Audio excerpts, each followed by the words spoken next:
Okay, Mr. Stevens, what say you, son? Um, well, um, just so everybody knows, I come to talk to Darnell or Dr. Bolton, also known on a regular basis. Whenever I come, he gives me I can't even put a number on the amount of jewels I've been given. And so we were sitting down in the garage. I said, this is worthy of being recorded. So I'll ask him now on camera, Mhm. did you imagine your life playing out the way that it did in your youth? Like when you were my age, between, let's just say between 24 and 26, could you see yourself, multiple degrees, PhD, a professor now, a person that's, you know, doing academic writing and things like that? Did you imagine something like that for yourself in your youth? Can you elaborate on what you seen and what you thought? I thought, in answer to your question, my life turned out better than I ever thought it would. Really? Yeah. Because I thought I was gonna have a lot of money. I thought I was gonna be like rich, rich, rich, rich, rich. Okay. And I got something better than that. Like my kids. The only thing money is for them. Like my kids is like the greatest thing ever. I never I couldn't imagine the reward of children. So that I never saw myself getting married. Mm. I wouldn't be who I am if I did not marry. Not only would not be married, but if I didn't marry who I married. And that is a whole different level of fulfillment that money doesn't compare to. So just in that alone, um, I did 25, 26, money, money, money, money, money. It was shallow and it was short sighted. Money allows you to spend your last 3 years of your grandmother's life with her. She is what was valuable. That time was what was valuable, not the money. So you begin to find out you make and spend money every day. Money is that plentiful. It's either a lot of money, it's a little money, but it's always money. Right. But to see you as a man, I remember when your mother told me she was pregnant with you. And now I'm looking at you and I'm seeing your dad, which is totally freaked out. And it's like, that's, how you view life as a 26-year-old. Man, when you get over 50, it's a whole nother look. And so success is different. The fact that you still even want to come see me when you come in town, that tells me I'm that guy. More so than degrees or how much money I got or what kind of car I drive. It's like I have maintained an image to somebody that I'm a person of value. That in their adulthood, when they could be doing anything, that they're like, I still want to talk to you. So in things like that, then to see your sister, I was like, I always wanted to be an attorney.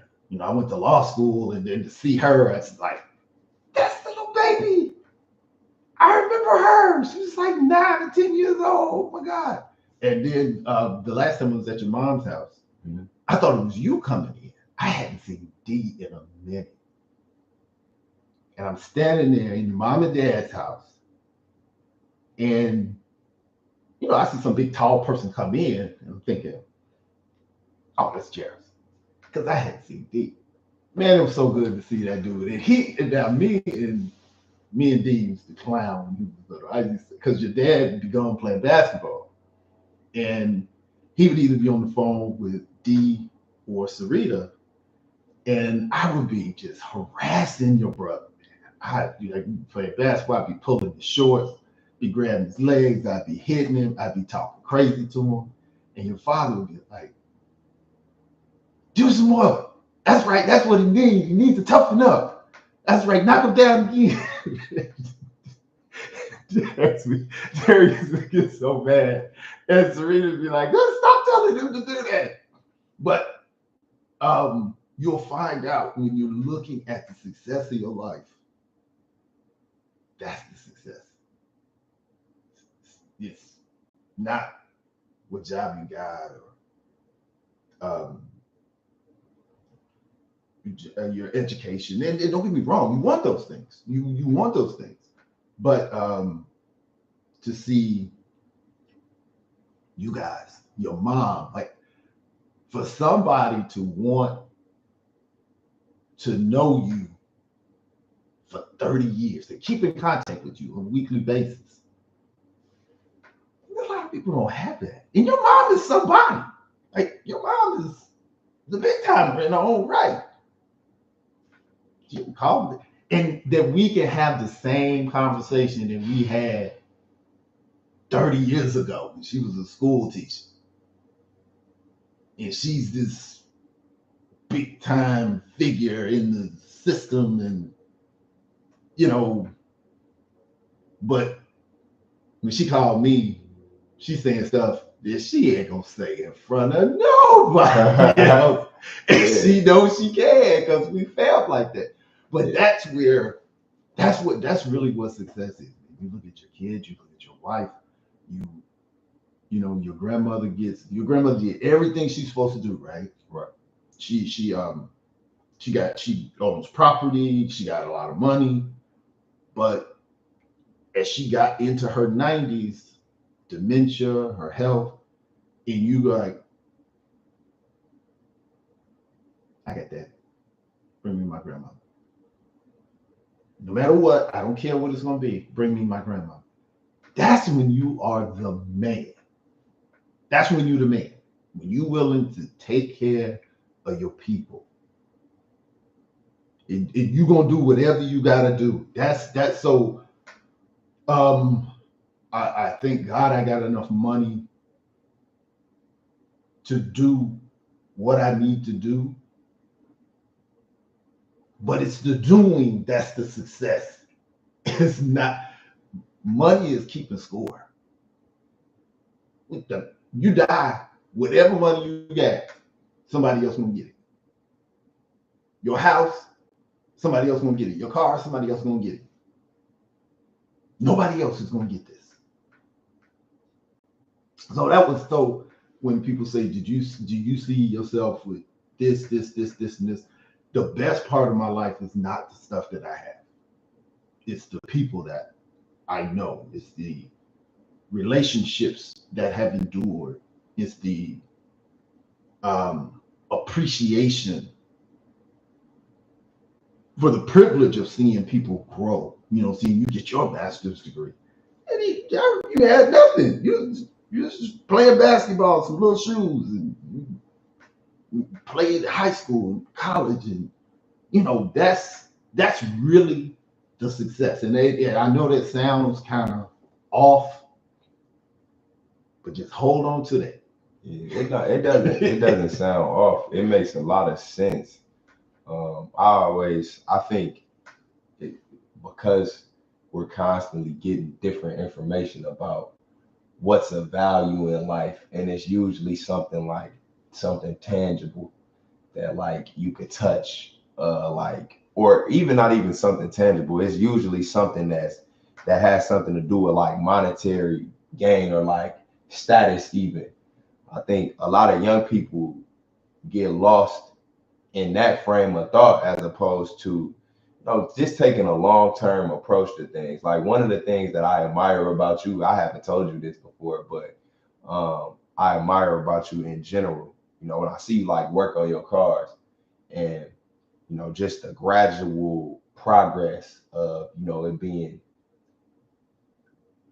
the car being rusty, not looking as good as it looks now, and it's like a year later, like it's like a completely different vehicle, and you still diligently working on it and attacking it every day.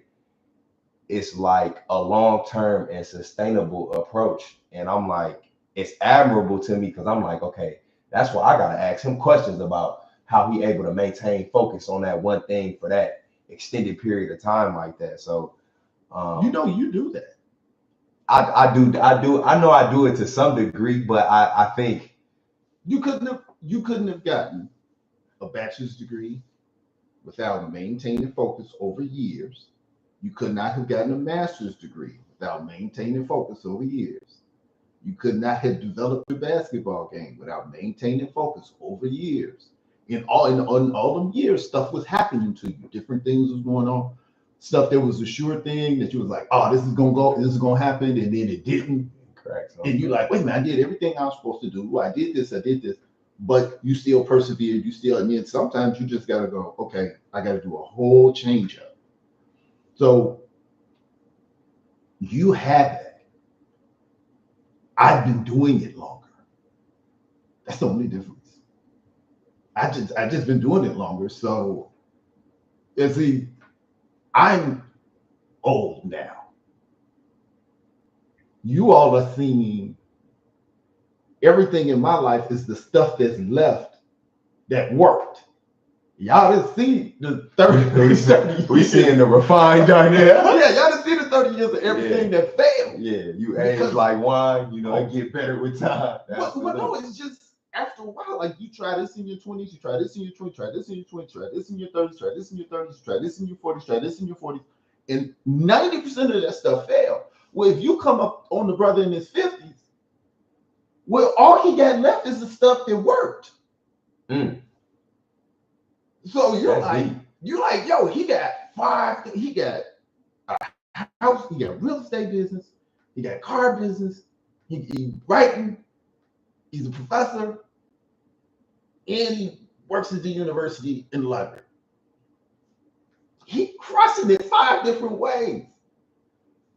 From the 500 didn't work. That's amazing. Yeah, so you end up. Now, this is where the problem comes about. Some people are so worried about the 495 that didn't work that they put all their attention on that. And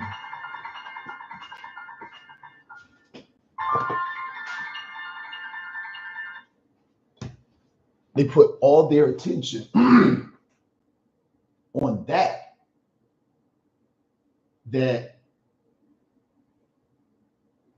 they don't cultivate the 5 things they have. It's like being married. The best person in the world, the person that's made for you, the person that completes you, they're going to, at best case scenario, be 80% of what you want. 20% you're not going to get. They're going to be 80. That is your best person. So that means if you don't find your best person, it's going to be less than 80.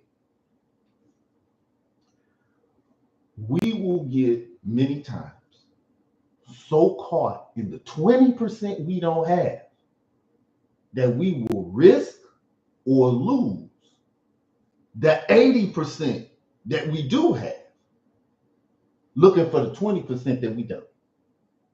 So now I got this woman who does 80% of what I need, but I'm going to cheat with a woman that only got 20. Now, if I had $100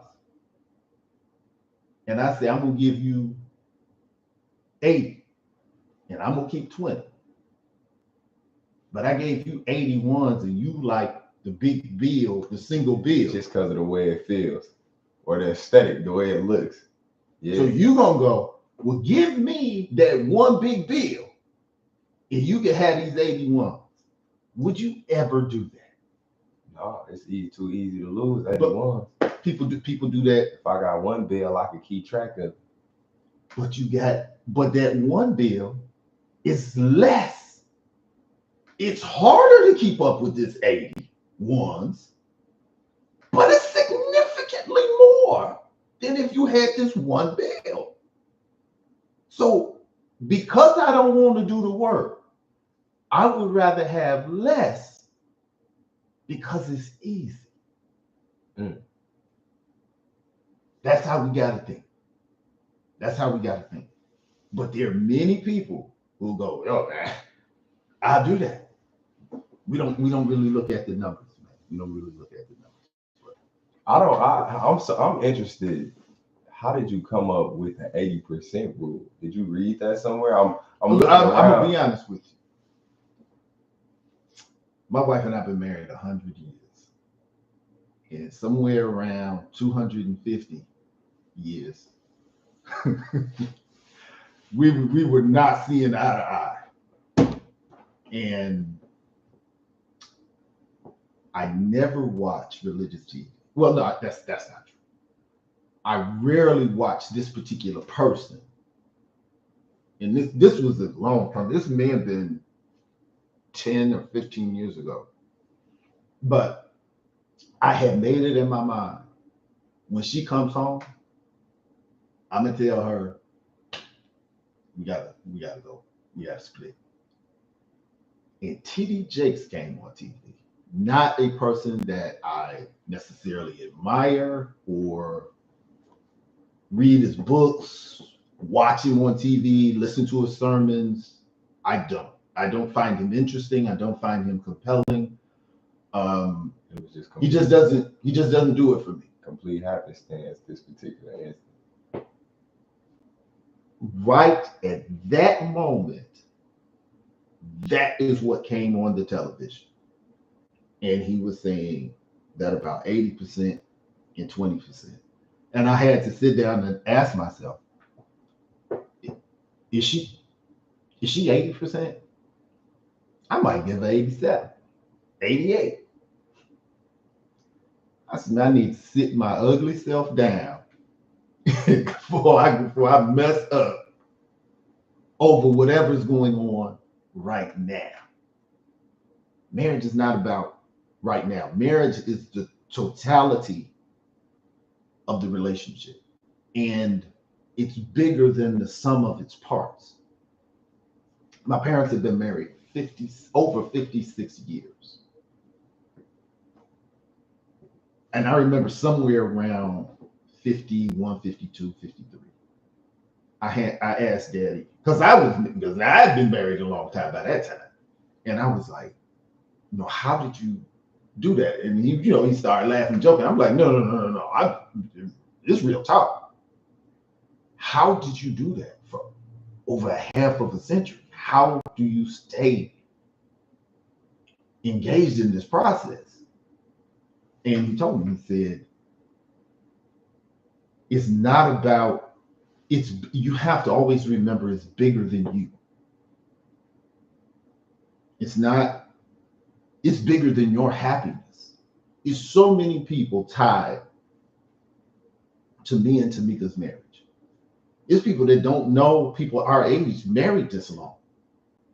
It's people who don't know that they're men that make sure their wife has the best car, and that the husbands open the door for them and take care of them when they're sick. And we are their motivation of that couple, that we're that unicorn to them. And if we break up, how many people are going to be let down? And, oh my God. One, all the people that come to my Christmas party every year, they're going to be out of Christmas. Not to mention our kids, how's that going to affect them? Our in-laws, how's that going to affect them? Our friends, you see how big this network goes out just if we let something like a disagreement or being unaligned. No, you can't do it. It means you live for your community. And you have to take that in consideration before you make some of the decisions. But see, that's a frame of thought that you just gave. Everybody doesn't think like that. And I think if everybody did think like that, we would have a lot more harmonious work if you were living for community or environment, and you understood the influence that people who are doing well or seen as doing well have over onlookers or people that are, because a lot of times people are looking for direction. I mean, I previously mentioned that, you know, you're somebody that I admire. So when I see what you have, and you know, I remember from the time I was young interacting with you, and I'm like, okay, he has that, so that means it's possible for somebody like me to develop into something like that eventually. Like, it's at least a possibility. And so many young people, you can't be what you don't know exists, right? And it's a lot of young people that don't have a Darnell that they can talk to on a regular basis. This is a poem that I keep around me, and I recommend you keep it around you. It's by George Bernard Shaw. Okay. It's called The Splendid Torch. Okay. For a long time, I tried to live a biblically based life. And once I moved away from religion, I just grew out of it intellectually. I didn't move away from a moral code. I didn't move away from the knowledge and understanding of a creator of the universe. I was just gonna ask that. But but it's just because primarily religion is somebody said, God said. That's it. Well, God gonna talk to you as easy as God gonna talk to me. So just because somebody said it, well, let me just ask and find out for myself. You know what I mean? So I took the time to study the Abrahamic religions, Buddhism, Hinduism. You know, your primary religions, and pretty much they all tell the same story. And I had some, being a historian, a lot of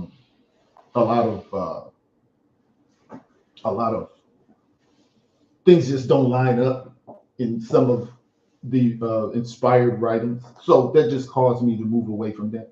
But it's called The Splendid Torch. It's by George Bernard Shaw. And I haven't had something better aligned with my mindset than this writing. I may find something better, but it's on my desk at work, and I keep it on my phone, and I keep it, you know, in the house. I keep this around me. This is the true joy in life, the being used for a purpose recognized by yourself as a mighty one, the being a force of nature instead of a feverish, selfish little clod of ailments and grievances, complaining that the world will not devote itself to making you happy. I am of the opinion that my life belongs to the community, and as long as I live, it is my privilege to do for it whatever I can. I want to be thoroughly used up when I die, for the harder I work, the more I live. I rejoice in life for its own sake. Life is not a brief candle for me. It is a sort of splendid torch, which I have got a hold of for the moment, and I want to make it burn as brightly as possible before handing it on to the next generation. That best sums up my mindset. I got just about every Bible you can have, every religious book back there in the library, and brevity is the soul of wit. The smarter you are, the more brief you can encapsulate something. And I have not found a book. I have not found that is the best writing to encapsulate my understanding of the world. I don't know what happened before I was born. I don't know what's going to happen after I die. And religion seems to be heavily caught up in those two things that we're never going to find out. we just don't know. Like, we don't know what happened before we were born. And we don't know what's going to happen after we die. We know what we hope. We know what we heard. We know what we think. But we don't know. What I do know is Jairus is sitting here right now. I know that. And whatever I can do for him right now, that's what I know what to do. And every day I wake up, I'm going to function like that. Because I found the more I do, the better off I am. So I was able to go 26. I'm worried if I'm going to be all right. I'm worried if I'm going to have a house and a car, this and that, this and that. But now at beyond 50, I know I'm going to be all right. I've been all right for so long. All right, I'm cool with that. I don't have to worry about that. What do I have to worry about? I have to worry about stopping everything that I do for the people that's important for me. I got to worry about changing my life. If my father-in-law gets dementia, bring him down. No, we don't figure it out. That's in more than any religious book I've read, because that's really what those books are for. They're parables, they're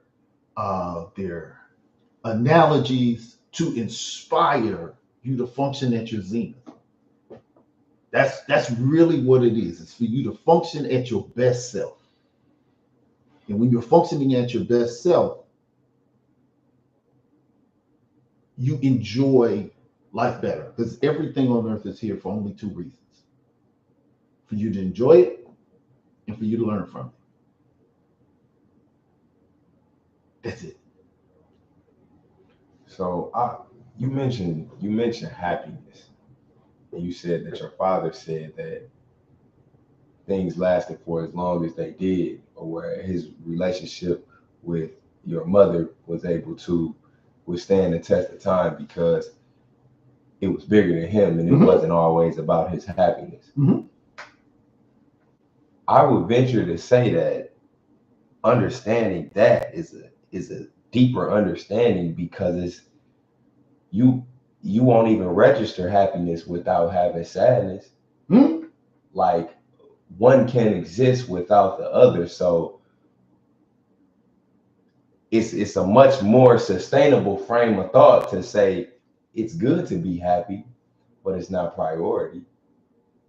Well, you especially if you've built something. You know what I'm saying? You talked about you and your wife, you know, and you guys around the time, at least imagining the time frame, around the time you guys have been together for a long time. So you had built something up until that point. So it was like, but now here's something you don't know. I would not be married if it was not for your parents. I'm gonna make it more specific. I would not be married if it was not for Jairus Stevens. I don't know if I ever told you this story.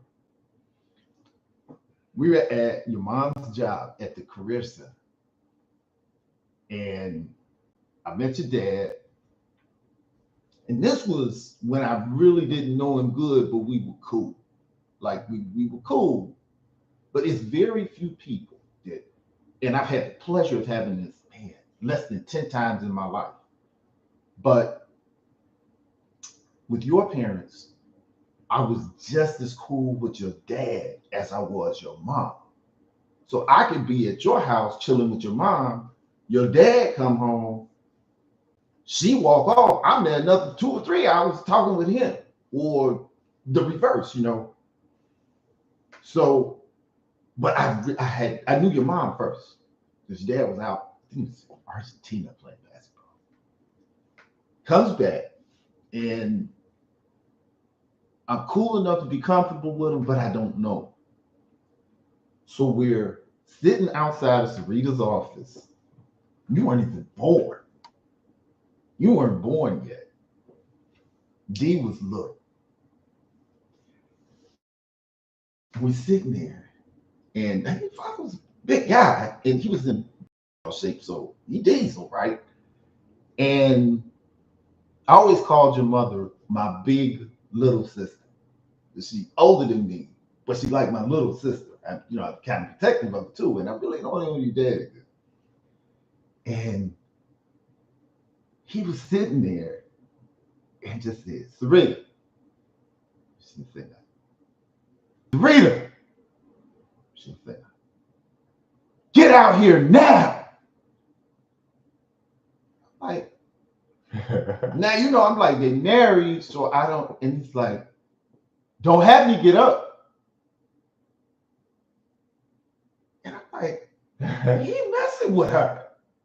He's just irritated because she ain't said nothing. She ain't moved. Don't have me get up, Sabrina.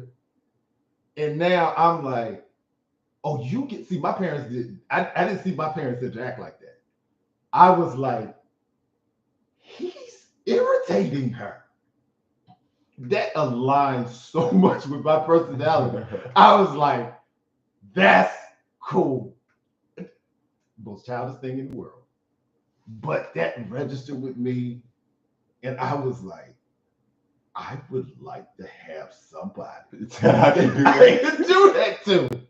And it sounds hilarious. Stupid. But I'm going to tell you, I was like, that is so cool. And she's just like, now I'm thinking this big old dude is mad. And he about to get up. But I'm noticing what he's saying. Was he smirking a little bit? I wasn't catching that. I'm just looking at, this big. But then I started noticing, he keeps saying don't have him get up. But he ain't, because the first time I met him, he was upset with Sabrina. And I let him in the back door, and so I knew what he looked like when he was upset. But man, when I saw that, that was the funniest thing in the world to me. And I promise you, Tamika has caught a horrible time of me meddling with her just like that. But I just was like, that is off the chain. And so yes, you go through, you do spend a lot of time invested in a person. And there are no perfect people, and you're not perfect. Absolutely not. But so many people, number one, don't look for that right person. We're looking for hypergamy is a huge problem. They gotta have this much, especially from female to male. It's like how much money you got, how much, what you got. To find that person that makes, this is how you stay together. When you find somebody that makes you like you better, you will keep them out of your own selfishness. I'm going to run that to you again. My wife made me into a person that I am so proud of being. I will put up with whatever she does just so I can remain who she makes me. So it's out of my own selfishness that I would not risk my marriage with her, that I would not divorce her, that I wouldn't do something to her to hurt her, because I need her here to make me like me better. Because I didn't have all the stuff that I have before I got with her. So the better spouse you are, the more stable your relationship is. If I make you better, now, if I'm making your life worse, I don't have it. But that's something that a lot of people aren't hip to. Yeah, they probably, because that's most people don't even think that way. Bro, Like the ability to make that assessment that my interactions with my wife have, my success is a derivative of her being here. Like, and being able to articulate the fact that selfishly, like that part specifically, like the part where you're like, selfishly, I would never risk that. Oh no. Because the person, most people would say, oh, not that you don't love your wife, but I love my wife, and because I love her, I would never risk it. You like, no, she's made me so much better of a person that I don't think that, I mean. I wasn't Dr. Bolton before her. Yeah. I wasn't the boss before her. I didn't own no businesses when I met her. I didn't have no masters. I didn't have no, I wasn't Professor Bolton. I wasn't an author before I met her. People did not respect me for my intelligence before I met my wife. People thought I was a bright guy, but it wasn't like when I talk to people, you know, you can tell they buffing up their best conversation. They, oh, the hypotenuse of the isosceles of the, like, bro. You know, your family, you know, my family treats me different since I've been married to Tamika. When you say your family, now a lot of things have happened, but because, sorry, break it down. We got to keep it all together. Your wife makes you better. You're better, therefore you become more productive. But my wife has a wonderful heart, and she brings that out in me. So now with what we have produced, we use it well to bless people, right? And then you become this pillar of responsibility in your family. So you're not just the youngest of the first set of grandkids. Your productivity has, in her beauty inspiring your beauty, have allowed you to use your resources in a way that blesses people. That when we took my grandmother was the oldest member of the Boltons or Yates, so both sides of the family, right? She's the matriarch. She is chronologically the oldest person in the family. Because she made me this person is more productive, good hearts, use it responsibly. We bring in my grandmother to take care of her, and we help out our family. You get pushed to the head of the family where people are, oh, this is a person, this ain't my cousin, this ain't Warren's youngest son. This that guy that if something go wrong, he there and it's getting fixed. So people approach you different. That's known you your entire life. So those are the many things that, you know, over the course of your marriage, you have to take inventory of what's going on and who's responsible for this. Now, did my wife give me my athletic prowess? No. I had that before. I had that for I met her. Did she give me the ability to go state to state doing sports? Is that how I got in the league? No. Everything else, I didn't have before her. And I watched all of the things I built by myself kind of fall off. And the things that she gave me or developed with me are the pillars of who I am now. So that's why, you know, you just have to be honest with yourself as to where your power lies. And then the inspiration of your children. Dude, I was always an average student. And it wasn't because I wasn't intelligent. It was just you know, I didn't see the utility of education. You know, Yeah. I always enjoyed the learning process, but I didn't see how this applied. Where is it applicable? Yes.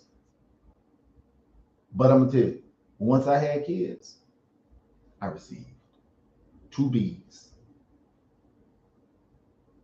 That's it.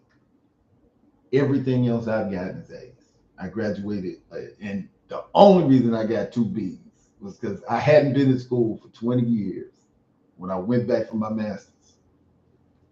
And I got 2 B's my first semester. I graduated with a 3.82 for my master's degree. I graduated with a 4.0, my PhD.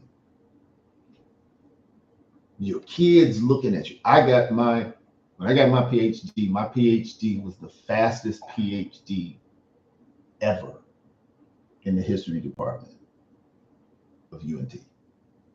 I got a 7-year degree in 2 years and 1 semester. Whew. Yeah, that's wicked. That's crazy. But your kids are looking at you. And everything you're doing, you're thinking about, you know, how is this going to inspire them? How is this going to motivate them? If I do it, it becomes real. It's like, oh, wait a minute, that's just you know, that's Darnell. If he did it, all right, I can do it. At the very least, I can ask him how he did it. Then you become that guy. So it's so many things that are connected to success, but you know, when it comes down to it. Now, how does occupying that position make you feel? Because you are that. I mean, you're that for me. I haven't. I mean, I finished my master's, but I know in my head like I'm gonna go get my PhD. Mm-hmm. But so when I'm talking to you and I'm asking about that, I'm just inquiring as to where your thought process was. You know, when you got that PhD from UNT, the fastest that it's ever been done. Like, what was the frame of? Were you striving to finish it the fastest? No, I was too old. I'll be honest with you. I had my brother passed away at 52. You told me that. And tomorrow is not promised. Tomorrow is not promised. My sister-in-law passed away at 50. Tomorrow's not promised. So I don't, you know, they're dragging my feet and all that. I got to get it in. I got to get it done. So, and I don't think like everybody else. I was looking at the program, and one thing that sped it up was, okay, they say do it this way, but how my mind works is, what would make more sense if I got to take all these classes and I got to write a paper in all of these classes? Why wouldn't I make each paper a chapter in my dissertation? So if I got to take 20 classes and do 20 papers, by the time I finish these classes, I should have 20 chapters, and they already been checked by the professors. My dissertation should be done. Wow. So when you did it that way, did you have to overshoot the quality of the paper?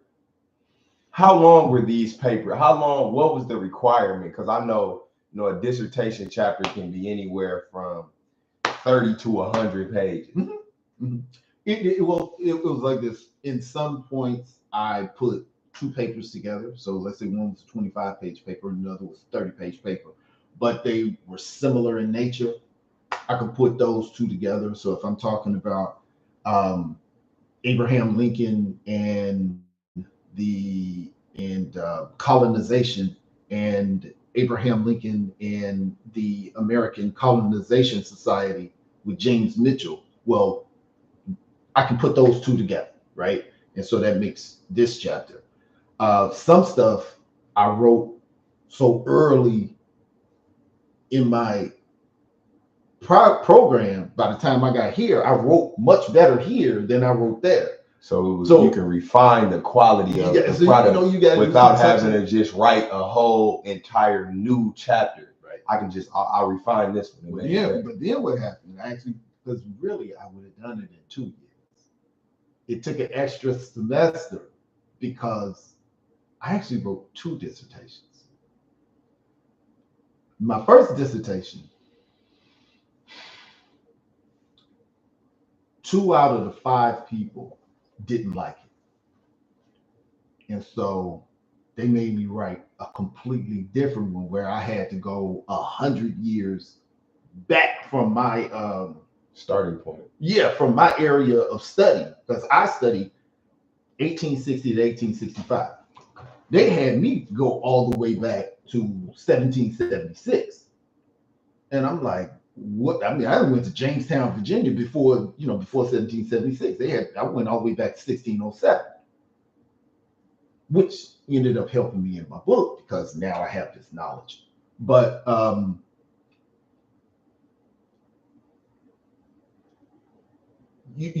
had a plan that allowed me a base, and I was able to work off of the plan. But either way, it worked. It worked out, but it still comes back to what is your inspiration?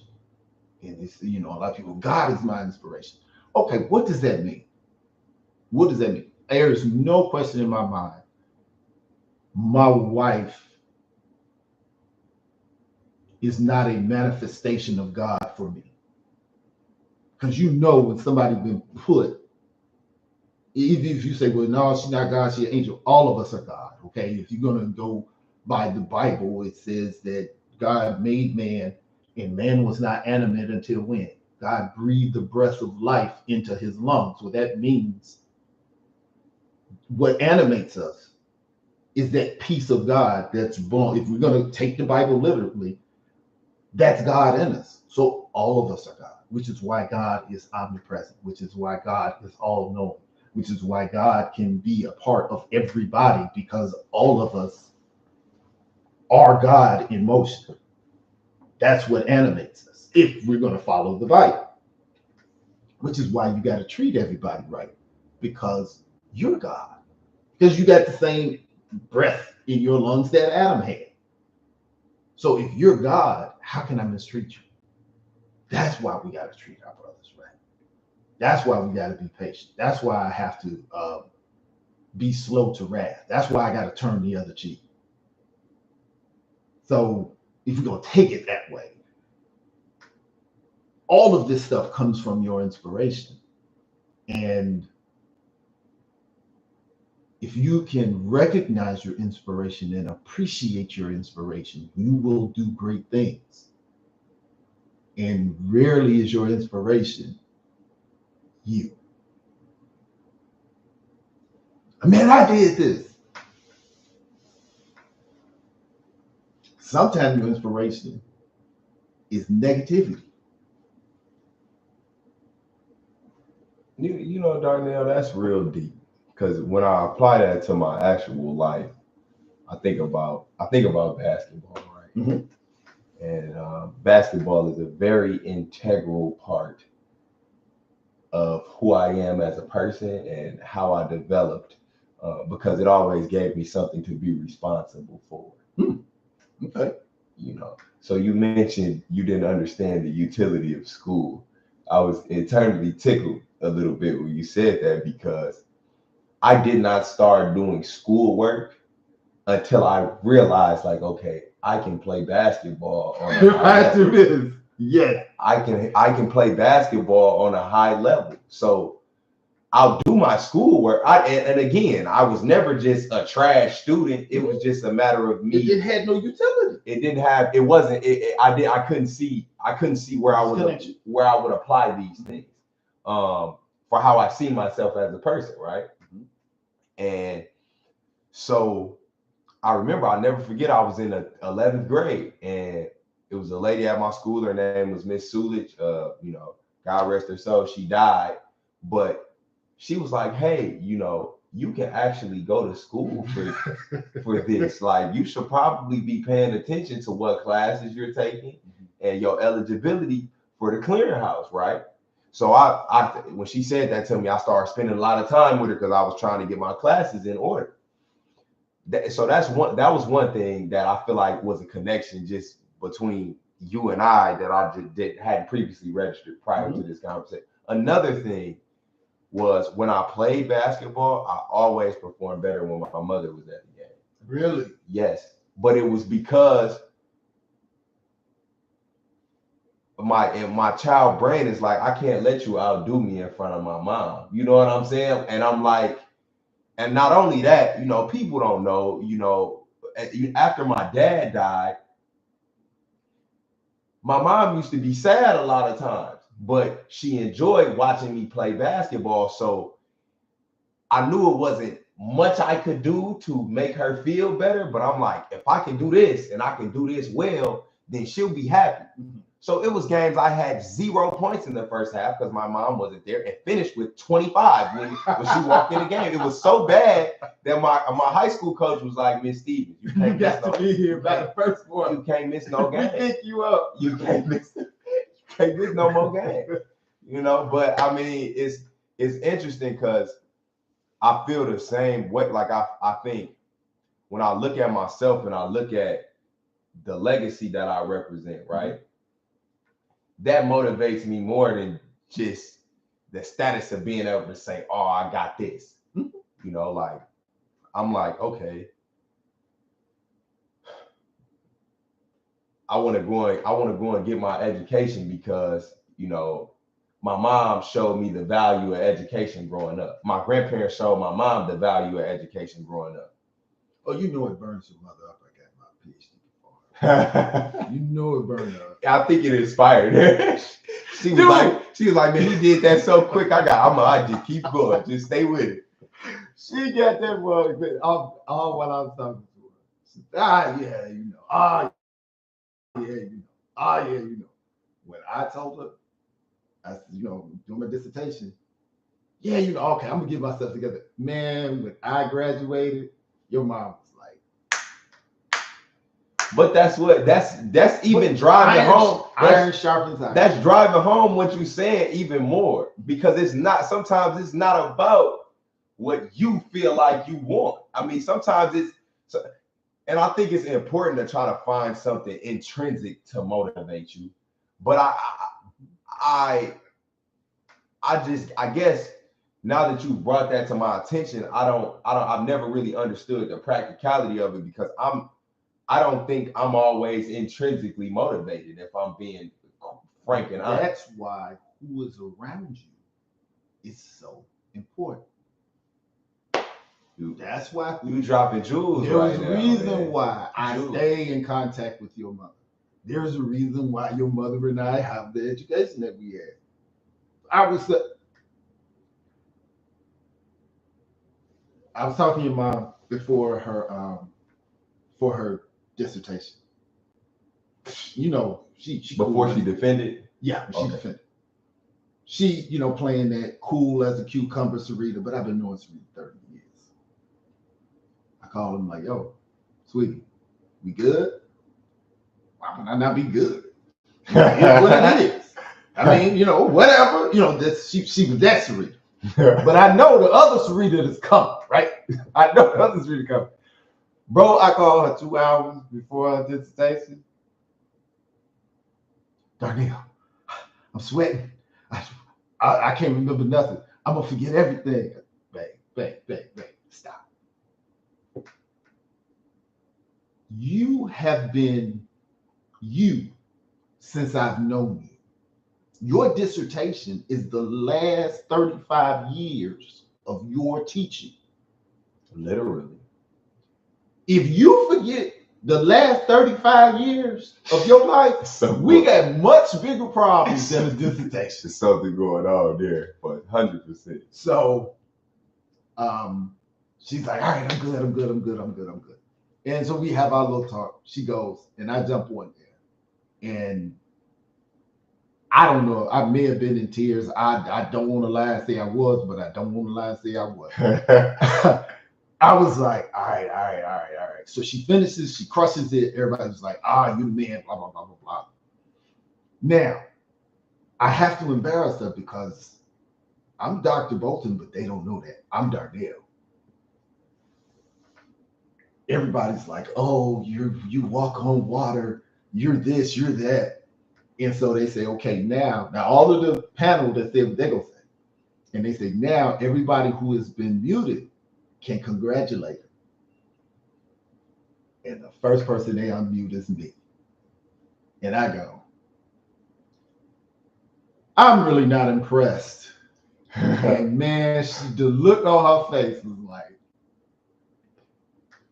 only he would do that. And then she goes, and you can see like everybody on the panel was like, they was confused. Everybody said, everybody was confused. Look, that's fam. Y'all gotta ignore him. Be slow. He was like, shut up, but that was my way. One time, your mom was, she was down about something, and I don't remember what it was. And I was being sweet to her, and I was encouraging her and all that. She was like, Darnell, you can't be nice to me because that's gonna make me feel worse. Be yourself. Now I was like, forget you then. There you go. Thank you. You know, because when you switch it up sometimes people just need you to be you. You don't have to be anything else but you or who they know you to be. You know, and again, the best example I have of that came from my wife. My wife obviously is a nurse, and she worked in hospice for a long time. And she used to have this patient that they used to always joke with each other. And they they would call each other the wrong name. Like she would call her any name that began with T other than Tamika. Hey, Tajana, Talana, so and Tamika would call her crazy names. And they always, had like a jovial banter between each other. Well, when the lady was finally dying, they called Tamika and it's like, yo, you need to come in early. She's not gonna make it off the shift. So Tamika comes in early, and when she walks in the room, she was like, thank you for coming, Tamika. She didn't call her no crazy name. And she was saying, Tamika said, well, what's going on? She said, I'm afraid. I know I'm dying. I'm scared. And I don't want to die alone. And this, and this, and this. And Tamika takes her hand and she leans real close to her face and she says, you probably are dying. And that's okay. But please don't die until the next shift because I don't want to do the paperwork. And the lady bust out the laughing. And I was like, when she told me that, I knew like this happened. And I was like, bro, how could you say that? That is like the worst thing that you should ever say. And she schooled me. She said, Darnell, when I walked in the room, now this is how cold she is and what she does. She said, I walked in the room, first thing she called me Tamika. Second, she told me she was scared. If I would have broke who I am, it would have scared her more. So I had to bring it down and let her know we can chill. We can still be us. What's going to happen is going to happen, but it's still us. I said, how did your mind calculate that? That fast. In seconds. But it was just like you in basketball. You just wanted to do it. You didn't really learn a whole lot of stuff. You learn how to put some sequences together. But I remember when you first started playing, that was just like D had to learn the game. And D didn't love the game as much as you loved it. you just had it. Like it just came. And so that's how she is with what she does. Her mind automatically calculates emotion, medical needs, care practices, and she can apply it in a way that is going to put you in the best spirit and put a smile on your face. That's just something that you can't teach. Because you can't teach that. So, when you recognize that in other people, you just understand it's a privilege to be around them. And you begin to see the light in yourself when you see the light in other people. A lot of your experience in the world is going to be through the prism of your attitude. It's not about what happens, it's about your reaction to it, right? Well, not just that. How you see it will depend on the veil you're looking through. If you are a negative person, you're going to see negativity in the world. If you are a positive person, you're going to see positivity in the world. If all you're seeing is negative stuff, something wrong with you. Because a person that is optimistic is going to see the silver lining. But a pessimistic person is always going to see the dark cloud. Silver linings. Silver linings. That word has been coming up so much in my life right now. I've been trying to find the silver lining in all of the experiences that I thought were devastating. Mm-hmm. Like when I think about, the death of my father, for example, like for a long time, it felt unfair. But as I got older, we talked about this, but you don't see yourself the way other people see you, Mm-hmm. and people would always tell me like, oh, you have a way of making things that are big seem lighthearted and manageable, right? And I think about like, okay, that's probably because my father died when I was young and he was in good health. And I didn't even realize that when I say good health, I mean externally at least. So no, he was in good health. Yeah, that was a fluke. Yeah, I mean, at least just looking at him. I mean, he probably could have ran 2 miles on the day he died. But he was hoping. Wait, leg extension. That's what he was sitting on. The dude was always having health conversations you did not want to have with him. You got to get a colonic, Darnell. Bro, what is a colonic? What, they take a hose and they shoot water up. What? Dude, look, if that's what it takes to be healthy, I don't want to do. He was always talking about eating right. Like I said, he was hooping. They had lost, and your father did not like losing. He was telling guys, nah, man, no, we running this next, we running this back. They ain't gonna get us. Went over there, and he got to keep his pump on, and he was on the leg extension. And so there was no known heart issues, and he had to take regular physicals all of his life because he was a professional athlete. They would have caught it. It was just like my brother. Like when people ask him, well, what happened?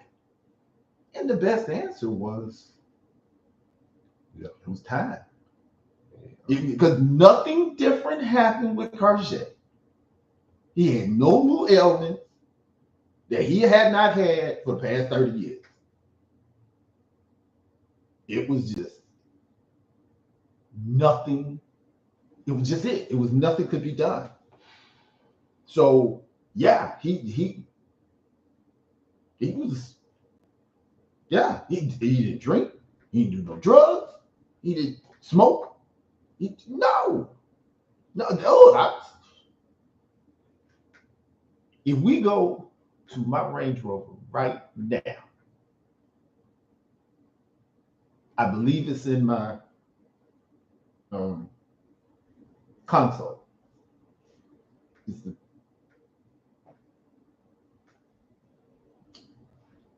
little picture from your father's funeral. It's still in my car. I kept it in my Cadillac for years, and when I got rid of that car, I took it out, and you can barely see it. It's been a while, 20, but almost 20, it's in my car right now. almost 20 years. Yeah. But when I think about that situation, it was just when something like that happens, there's no real way to make sense of it. Mm-mm. And if you're not careful, you'll be bogged down by it forever. You know what I had to do? Your dad helped me. Your dad's situation kind of helped me. Ultimately, it was a part of it for real when Cartier passed away. Right. I can never make no sense out of your dad. That never made sense to me. But what I could do was say, I was lucky to know him. I was lucky to know him. With my brother Cartier,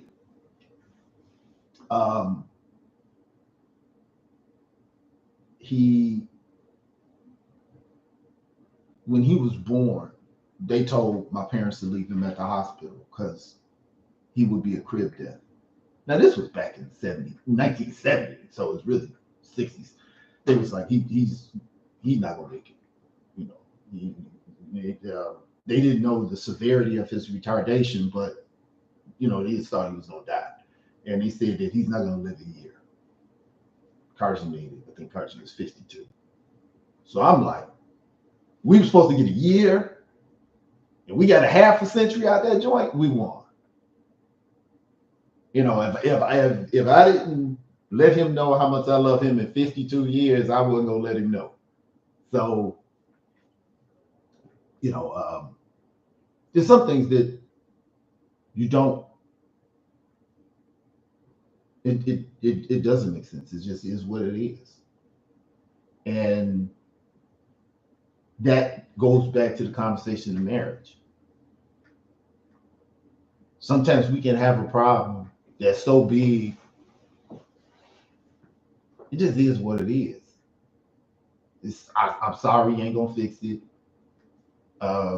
You can't take it back. But you just say it is what it is, and y'all stay together.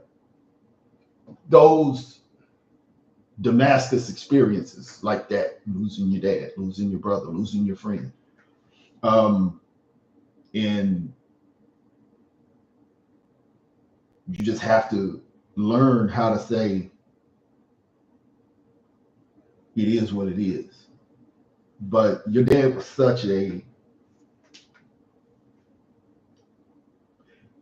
it speaks for itself. You and I sitting here. What kind of person did he have to be for me to be talking to his grown son 20 years later? That's an impact that you make on somebody. Going back to the original question about success, that's the legacy of success. I've been gone for 20 years, and this dude is still watching over my kids. Not a brother, not just somebody who I gave a kind word to. It made that much of an impact on. That my kids can call him 20 years after I'm gone, and he'll do anything for them. That's the kind of guy your dad was. And all he was nice. He didn't give me $100 every time he saw me, or it wasn't nothing about money or nothing like that.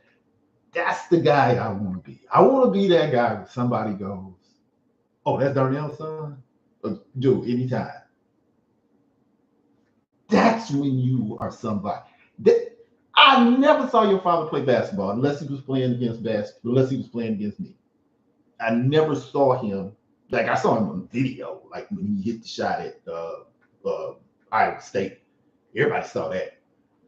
But like in real time, like watched him play. So it wasn't like Barry Stevens wasn't this basketball star. It wasn't Barry Stevens, the basketball player. It was Barry Stevens, the man. Yeah, it was my friend. It was as soon as you saw him, he started smiling, you started smiling because you know he was gonna say something. You know he was gonna say something. He's gonna have some jokes. It's just gonna be jokes. And so that's success. That's success. Because your money, whatever money he had, was gonna be gone by now. Whatever money you died with 20 years later, somebody else got it as whatever. But to have lived a life just being nice, that's all he did. That's all he did that made that much of an impact on me. That's success. That's what you want to strive for. That when I'm not here, when somebody hears my name, they're dedicated to me. You know, they looking out after my wife. They, you know, she can call it anytime because of me. Well, if my kids call him, he come. That's when you know you somebody, you done something. You know, everybody, you know, a lot of people think basketball, you know, he get drafted, he's the man on campus at college. I wasn't around for none of that. But that was where you find these silver linings, you know, even in those situations. And the more you do it, the better you get at it. But like I told my oldest brother,